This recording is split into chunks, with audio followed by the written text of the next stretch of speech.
If Cam Newton is the starting quarterback moving forward for the Carolina Panthers, can he salvage this season for them? No. Clear, cut, and concise. Next segment. No, I'm just kidding. No, I really don't believe that it's possible. I mean, Carolina has a lot of issues, and especially in the injury category, and some of their play calling has been in question too. Matt Rule came into this system as a brilliant collegiate offensive mind, obviously coming from the system he had at Baylor, and he's had a kind of a rotating door of quarterbacks since he's gotten there. I mean, we obviously started with Teddy Bridgewater. He had freaking PJ Walker last year. Now he's at Sam Darnold, and now he's looking at freaking Cam Newton. So it's like, I feel like he can't get it right, and I don't necessarily know if that's the ineptitude of the quarterback skill that he's had at his disposal, or if it's just the play calling. And again, your best player has been hurt the last 2 years in Christian McCaffrey. So, that offense is just not fully healthy, and it hasn't been healthy in quite some time. I believe DJ Moore was hurt last week in a game. I don't know if he came back to the game. I don't know if he's going to be out, but I did see that he got knocked out of the game for quite some time with what looked to be a rib injury. He crossed the middle of the field and looked like he got popped pretty hard. But the point I'm trying to make is Cam Newton didn't look good in New England. Cam had flashes. Cam had some sparks in which they were like, damn, is MVP Cam back? And I need to bury that narrative right now. That will never come back again. Cam Newton's in his 30s. Cam Newton's arm strength is not the same. The accuracy isn't there. And granted, he is in his 30s, like I said, so the speed, of course, is just going to continue to go down in terms of his ability to be able to do that consistently. And Cam's been injury-ridden his entire career, so do you really want him to be moving and having those quarterback draws and those scrambles that are going to potentially hurt the guy you just gave $10 million for 9 games? I think that was an absolute stupid signing.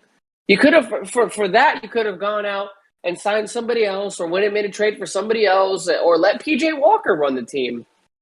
Cam Newton sets you back, in my opinion, because he can't hit the deep ball anymore. His first instinct will always be to run, and he's injury prone. So you sign a 30-year-old injury prone, noodle-armed quarterback for $10 million.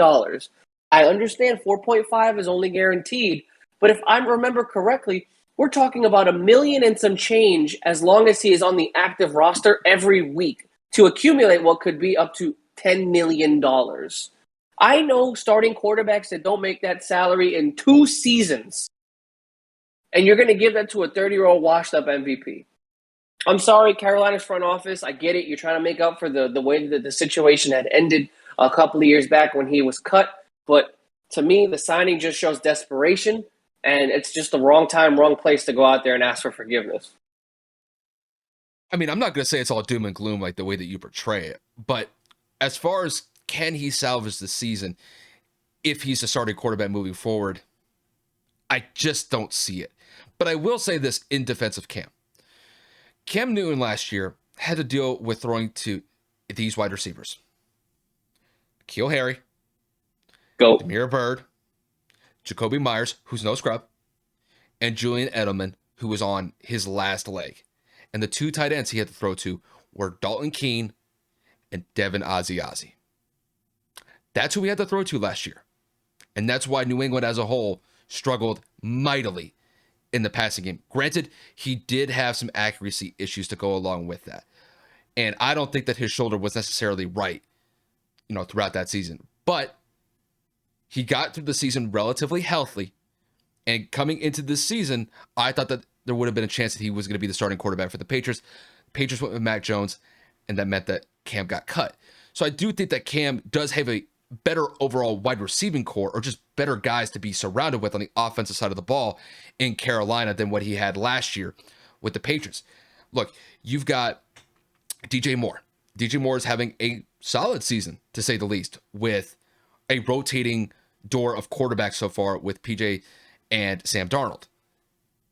Now Cam could come into that situation, and that could be potentially his 3rd quarterback to deal with. And then you also have Robbie Anderson. Robbie Anderson's been kind of suffering from lack of targets the last couple of weeks. Really the whole season to a larger extent. And then you got Christian McCaffrey in the backfield. Granted, he does have a checkered history when it comes to being able to stay healthy. But when I look at those 3 guys, compared to what he had to deal with last year with New England, it's definitely a step up. It's just that whether or not he's going to be the starting quarterback moving forward. And granted, I don't know who's going to start this weekend. I would probably say it's going to be PJ, but I imagine that Cam's going to get some looks if PJ's not getting the job done offensively for Carolina. So I need to see whether or not that he can throw the ball still effectively.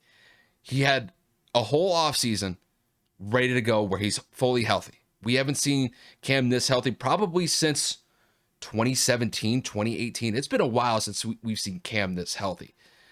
And if he's still struggling to throw the ball accurately, and if the ball just does not have the zip like it used to back when he was winning an MVP in the middle of the 2010s, then yeah, it's going to be a struggle for Carolina to really salvage this season to kind of get back into contention for the NFC South. I still think that the Saints and the Buccaneers are head and shoulders above them. I mean, for God's sakes, they played against New England last week and they only scored 6 points. And Sam Darnold threw 3 interceptions. So I don't know if it could get necessarily any worse than what Sam was doing last week as far as having either PJ or Cam in. But I understand the move that Carolina made. They had to make a move to fill the roster spot with Sam being out for potentially the next couple games. But is Cam the guy to really kind of push that team to get back into some sort of playoff contention? I don't see it. And unfortunately for Carolina, that's just the way that I see it. They're just a mid-level team at best. And depending on who they have finishing at the quarterback spot, I think they finished the season probably somewhere around like 8-9, 9-8, or maybe like 7-10. I don't really see any sort of way that Cam really gets that team over the hump as far as getting back into some sort of playoff contention. I just don't see it.